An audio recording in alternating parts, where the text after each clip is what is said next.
Hey friends, if you encounter Chrome error or Chrome web data on your PC, then please watch this video. Now there are many solutions to this. Maybe you should just try clearing the cache and check. Search for Chrome in the Windows search bar and open Chrome.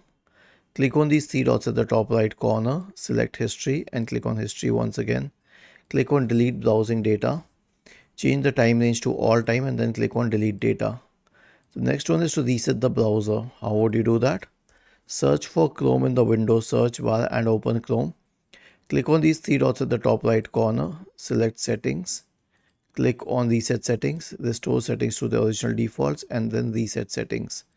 And lastly, update the browser. So click on these three dots at the top right corner and then select help and then click on about Chrome. Was this helpful? If yes, then please subscribe to the channel.